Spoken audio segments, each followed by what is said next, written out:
사도신경으로 우리의 신앙을 고백합니다.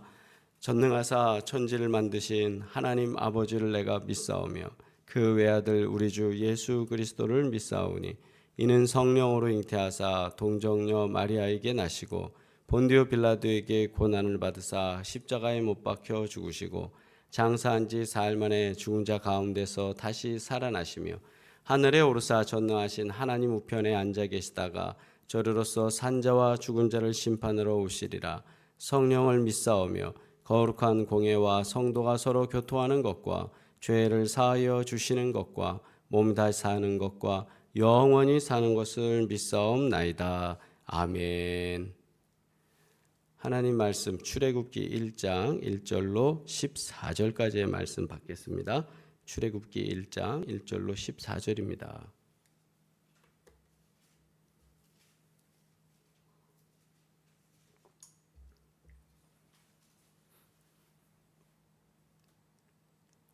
출애굽기 1장 1절로 14절 말씀 찾으셨으면 우리 함께 합독하면서 주님 말씀 받습니다.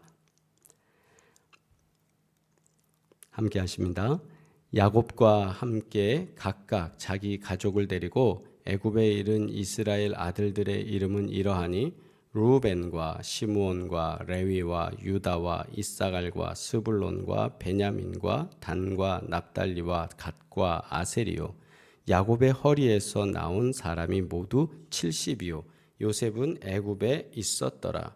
요셉과 그의 모든 형제와 그 시대의 사람은 다 죽었고 이스라엘 자손은 생육하고 불어나 번성하고 매우 강하여 온 땅에 가득하게 되었더라. 요셉을 알지 못하는 새 왕이 일어나 애굽을 다스리더니 그가 그 백성에게 이르되 이 백성 이스라엘 자손이 우리보다 많고 강하도다. 자, 우리가 그들에게 대하여 지혜롭게 하자. 두렵건대 그들이 더 많게 되면 전쟁이 일어날 때 우리 대적과 합하여 우리와 싸우고 이 땅에서 나갈까 하노라 하고 감독들을 그들 위에 세우고 그들에게 무거운 짐을 지워 괴롭게 하여 그들에게 바로를 위하여 국고성 비돔과 람셋을 건축하게 하니라. 그러나 학대를 받을수록 더욱 번성하여 퍼져 나가니 애굽 사람이 이스라엘 자손으로 말미암아 근심하여 이스라엘 자손에게 일을 엄하게 시켜 어려운 노동으로 그들의 생활을 괴롭게 하되 곧 흙 이기기와 벽돌 굽기와 농사의 여러 가지 일이라. 그 시키는 일이 모두 엄하였더라. 아멘. 할렐루야. 하나님의 은혜, 하나님의 돌보심, 하나님의 복주심이 오늘도 함께 하시길 주의 이름으로 축복합니다. 성삼위일체 하나님, 그 하나님께서 오늘도 우리에게 말씀 가운데 또 영으로 이끌어 주시고 또 우리 말씀 통해서 그분의 흔적을 볼 수 있도록 하나님 도우실 줄 믿습니다. 우리 인사하겠습니다. 사랑합니다. 복 되시길 바랍니다. 네. 오늘 말씀은 이제 우리가 출애굽기 말씀을 통해서 계속 말씀을 나누면서 어떻게 이스라엘 백성들이 애굽에서의 생활에서 출애굽을 하고 그 여정에서 하나님께서 예비하신 땅, 그 젖과 꿀이 흐르는 땅으로 입성하게 되는지, 그리고 그 사이사이에 하나님이 어떻게 그들을 만나시고 복받게 하셨는지, 그래서 하나님께 부르짖는 백성 또 구원의 하나님의 모습을 우리가 말씀을 통해서 배우고 또 익히고 그 말씀이 내 말씀 되는 귀한 시간 되길 주의 이름으로 축복합니다. 아멘. 네. 우리는 인생의 고난 앞에 자주 이렇게 묻게 됩니다. 하나님 어디 계십니까? 예. 어제도 말씀 가운데 하나님 본 사람 계십니까? 라고 할 때 아무도 그렇게 못했잖아요. 하나님 볼 수 있는 분이 아니에요. 그런데 하나님은 어디 계십니까 도대체? 왜 우리가 고난당할 때, 우리가 힘들 때 하나님 말씀하지 않습니까? 우리 눈에는 그 모든 것이 침묵하시는 것 같다고 그랬죠. 그리고 그 모든 것이 아무 일도 일어나지 않고 그냥 하나님 신뢰하고 있는데, 근데 그것이 잘 보여지지 않을 때가 있어요. 그런데 마찬가지로 이 출애굽기 1장의 역사적 상황도 그런 상황으로 다다르고 있습니다. 보니까 여러분 아시다시피 야곱과 그의 가문, 가족이 다 이제 애굽으로 내려와서 산 지가 어마어마한 시간이 흘렀습니다. 역사로는 한 430년의 시간이 흘렀다 이렇게 하는데 오늘 말씀 속에서는 그래서 12아들들이 각자 패밀리를 데리고 와서 내려왔는데 르우벤, 시몬, 레위, 유다, 이사갈, 스불론, 베냐민, 단, 납달리, 갓, 아셀 이렇게 해서 쭉 내려왔다는 거예요. 그렇게 와서 시간이 지났고 요셉이 총리로서 가뭄이 들 것과 또 풍년이 들 것, 그 모든 것들을 잘 예비해서 백성들을 잘 살 수 있도록, 이것은 이집트 백성뿐만 아니라 히브리 사람들도 잘 살 수 있도록 그렇게 해서 이스라엘 백성들이 잘 내려왔어요. 근데 문제는 이렇게 왔는데 바로가, 왕이죠. 왕이 이제 시대가 지나고 시대가 지날수록 요셉과 이스라엘 사람들이 자신의 민족이죠. 자신의 나라에 영향을 미친, 좋은 선한 영향력을 미친 것을 이제 잊어버렸어요. 요셉을 아는 사람이 없어졌기 때문에 이제 그것을 잃어버렸습니다. 그리고 잊어버린 다음에 그 다음에 이제 히브리 사람들, 이스라엘 백성들을 보니까 이 사람들 이거 가만뒀다가는 큰일 나겠어요. 왜냐하면 그런 거 있잖아요. 전쟁이 벌어져서 전투하러 막 가는데 돌격 앞으로 하는데 중대장만 돌격 앞으로, 소대장만 돌격 앞으로 하고 나머지 중대원들, 소대원들이 다 뒤로 돌아가면, 그 말은 뭐냐 하면 이집트 사람들보다 이 이스라엘 사람들이 더 많은 거예요. 그래 되면 어떻게 됩니까? 문제가 생기겠죠. 그 바로 입장에서는 그렇게 된 거예요. 요셉을 알지 못하는 왕이 이렇게 있어 보니 이거 큰일 났다. 우리의 뒤통수를 찌를 수도 있겠다. 그래서 그들을 억압받는 노예 계층으로 만들어 버립니다. 그런 노예 계층으로 만들었는데 오늘 말씀에 나온 것처럼 한도 끝도 없는 어려운 노역, 부역을 그들한테 시켜버리는 겁니다.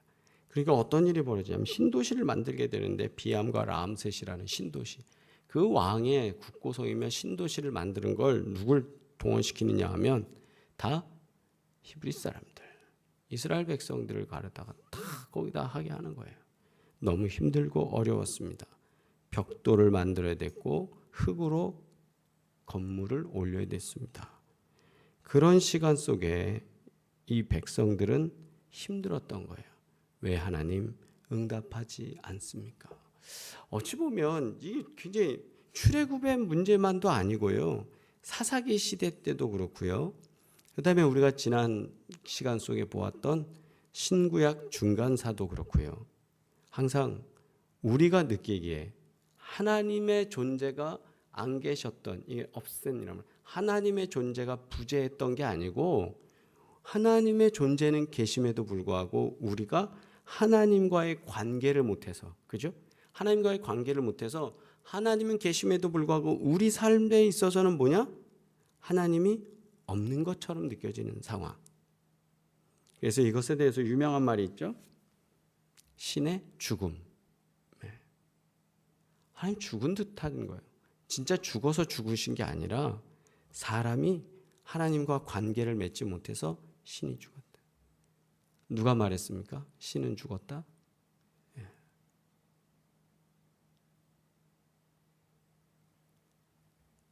우리가 갖는 이 생각과 동일하게 이때에도 이 백성들은 그런 생각을 하게 된 거예요. 그래서 자 이제 말씀 통해서 봅니다. 첫 번째 1장 8절입니다. 1장 8절 시작. 요셉을 알지 못하는 새 왕이 일어나 애굽을 다스리더니.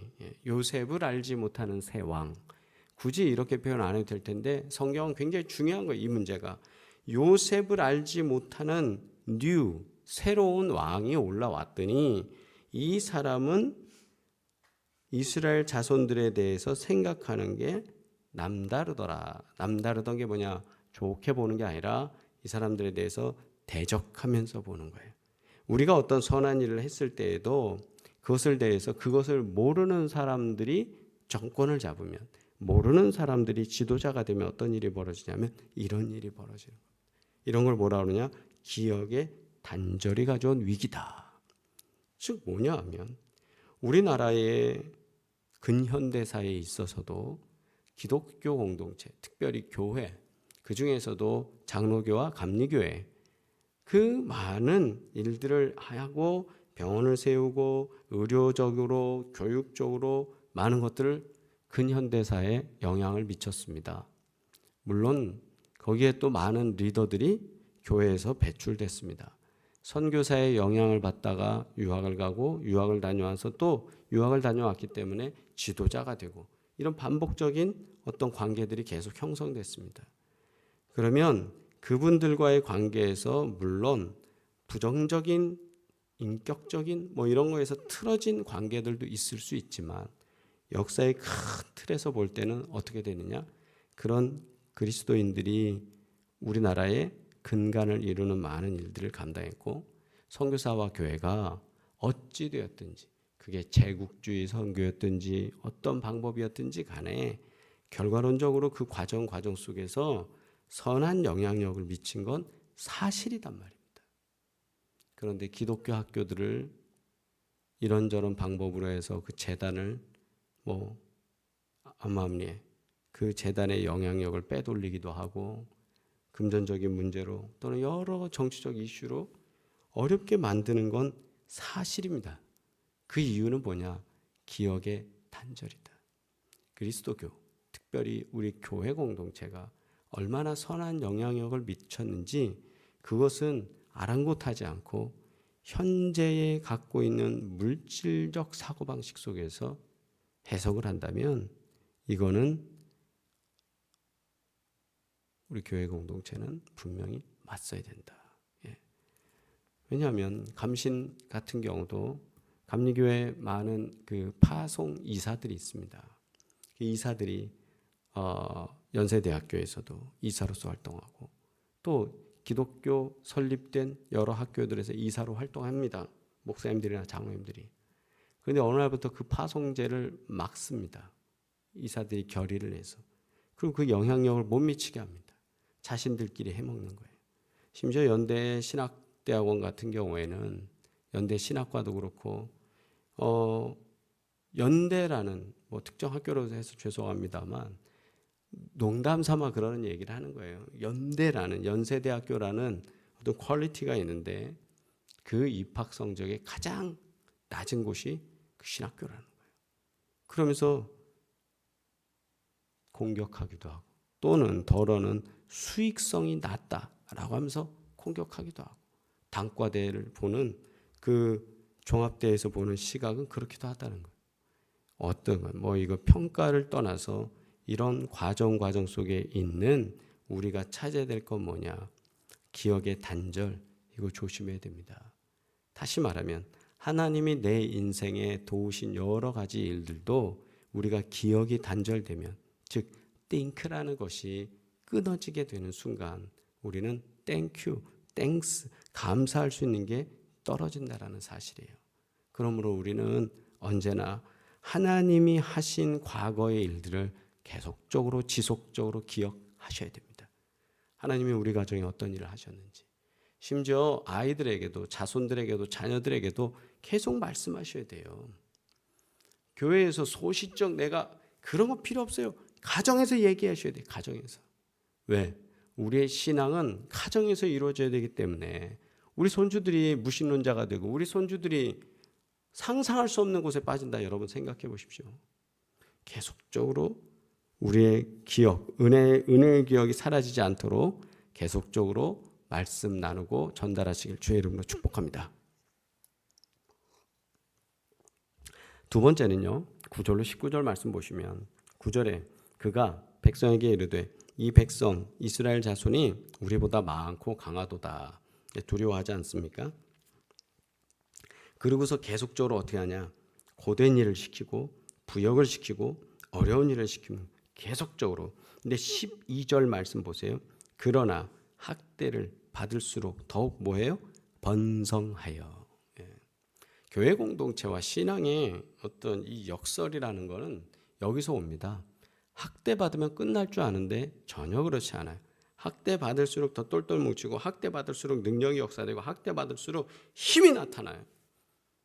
왜냐? 시스템 자체가 하나님이 하나님의 일, 하나님의 뜻에 순종하면서 오는 박해, 학대, 그리고 고통, 어려움, 이거는 하나님이 복 주시는 길이기 때문에 번성하게 되어 있는 줄 믿습니다.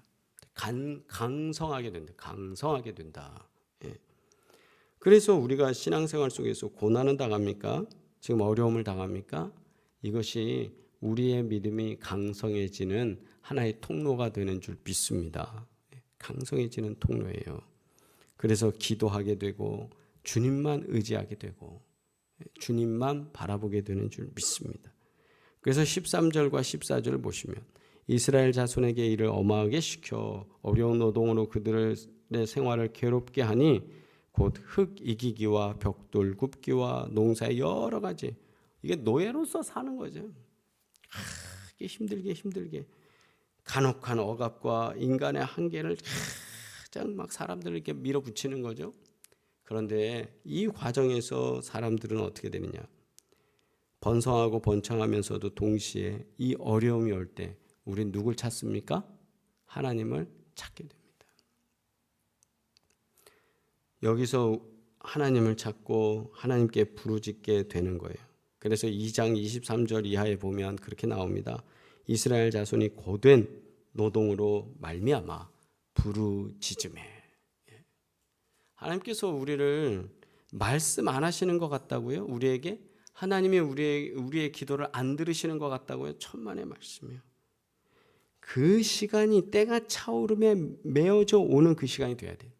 하나님께 부르짖게 되는 순간, 그냥 주여 이렇게 기도하는 게 아니라 그때 되면 주여 하게 되는 그 순간, 하나님 그 순간을 통해서 하나님은 역사하시는 줄 믿습니다. 하나님은 인간의 극한, 인간의 끝 상황 속에서 언제나 개입하시고 준비해 주신다는 거예요. 예. 여러분, 건강의 문제도, 경제적 문제도, 또 사람들과의 관계 속에서도 하나님 막다른 것 같이 가는 것 같지만 거기에 보면 뭐가 있느냐? 새로운 길이 있어요. 나중에 홍해를 가르는 사건 속에서도 말씀을 드리겠지만 홍해 앞에 이르렀을 때 이스라엘 백성들의 모습이 어떠냐? 부채꼴 같은 곳으로 가는 거예요. 그래서 이렇게 쭉 들어갈 때는 너무나도 답답해요. 막 길이 하나 같은 거예요. 그래갖고 거기를 몰려 가는 거죠. 도망가니까. 가서 딱 갔더니 해안선이 나타나는데 거기는 부채꼴처럼 이렇게 푹 넓어졌어요. 여기서 그 길을 볼 때는 보이지 않는 거예요. 가느다란 계곡, 협곡처럼 보이니까. 그러나 넘어가 보니까 그래도 평평하게 숨을 만한 곳이 돼요. 그러나 거기가 종국적 끝은 아니죠. 홍해를 넘어가야 되죠. 하나님께서는 바로 우리가 몰려가는 것 같고 끝자락으로 가는 것 같고 힘없는 자리에 있는 것 같지만 거기서 주님을 부를 때 하나님은 결코 잊지 않으시고 우리에게 준비한 길을 열어주시는 줄 믿습니다.